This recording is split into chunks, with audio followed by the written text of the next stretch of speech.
At papasukin na natin ang report ni Bangsamorong Tunay.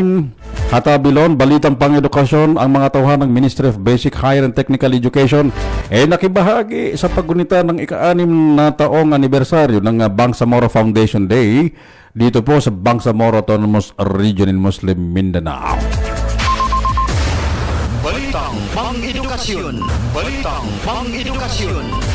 Bangsamorong Voice 29 Hatabilon, i-boses mo na yan. Sukran, Assalamualaikum warahmatullahi wabarakatuh. Mapita Bangsamoro.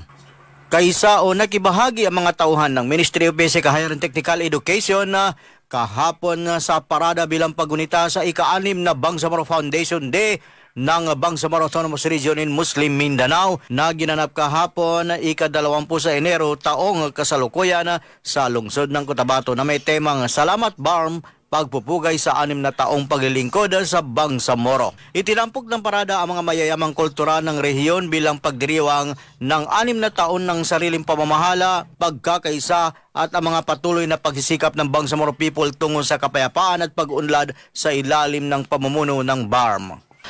Sa pagdiriwang sa ika-6 na taong anibersaryo ng Bangsamoro Foundation Day, mayroong mensahe si MB State Minister Muhagir Iqbal. Narito ang kanyang mensahe. Assalamualaikum warahmatullahi wabarakatuh.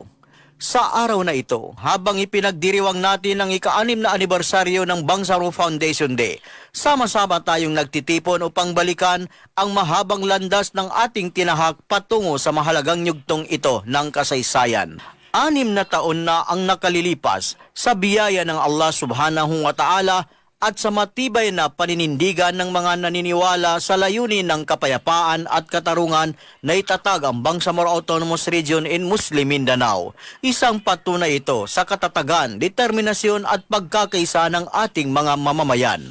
Ang BARM ay naitatag matapos ang mga dekada ng pagkikibaka at sakripisyo na tinatakan ng paglagda sa Comprehensive Agreement on the Bangsamoro at sa pagsasabatas ng Bangsamoro Organic Law. Ang prosesong pangkapayapaan na ito ay hindi lamang nagwakas ng tunggalian, kundi nagsimula ng isang autonomiya ng pamahalaan na nakatuon sa pangangalaga at pagtaguyod ng karapatan ng lahat ng tao sa Bangsamoro, Muslim, Kristiyano at mga katutubong pamayanan. Pinatunayan natin ang mga tunay na dialogo at politikal na kagustuhan ay maaaring maglatag ng daan para sa pangmatagalang kapayapaan. Ang progreso ng ating tinatamasa ay tagumpay ng pinagsaluhan ng lahat ng kasangkot sa prosesong pangkapayapaan. Sa loob ng 6 na taon, malaki ang ating naging pagsulong sa pagpapalakas ng pundasyon ng pamamahala at kaunlaran sa ating rehiyon. Ang edukasyon ay nananatiling isa sa ating pinakamataas na prioridad, isang haligi ng kapayapaan at progreso. Ang pamuhunan sa ating mga paaralan, guro at mag-aaral ay nagsisiguro na walang batang Bangsamoro ang may iwan. Ang edukasyon ay hindi lamang karapatan kundi paraan upang bigyang kapangyarihan ang ating kabataan at ihanda sila para sa mas maunlad at mapayapang kinabukasan. Bukod dito, ipinaglaban natin ang mga prinsipyo ng moral governance o moral na pamamahala na gumagabay sa bawat desisyon ng ating ginagawa. Ang prinsipyong ito ay nagbibigay diin sa pananagutan, transparency at kapakanan ng mga tao bilang pinakamataas na layunin. Ang inyong hindi matitinag na suporta sa adhikaing ito ay napakahalaga upang may sakatuparan ng ating mga pangarap. Nagsumikap tayong bumuo ng pamahalaan na sumasalamin sa katarungan, patas na pagtrato at integridad. Habang ipinagdiriwang natin ang araw na ito, bigyan din natin ng parangal ang mga nauna sa atin, ang kanilang mga sakripisyong naglatag ng pundasyon para sa BARM. Alalahanin natin ang maraming buhay na nawala, ang mga pangarap na nagpatuloy at ang pananampalatayang nagdala sa atin dito. Malayo pa ang ating tatahakin, ngunit ang ating mga tagumpay ay nagbibigay inspirasyon upang magpatuloy ng may mas matibay na determinasyon.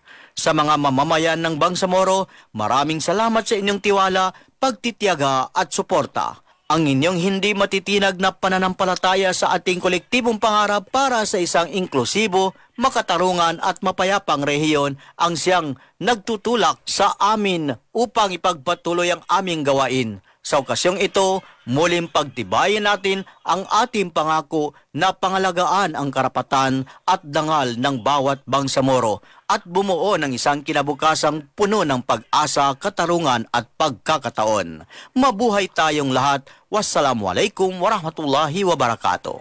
At yan ang mensahe ni Minister Mohagir Iqbal na mababasa sa lingwaheng Ingles sa official FB page ng Ministry of Basic, Higher and Technical Education.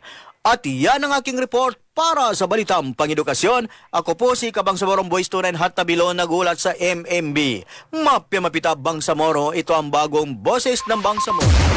Balitang Pangedukasyon.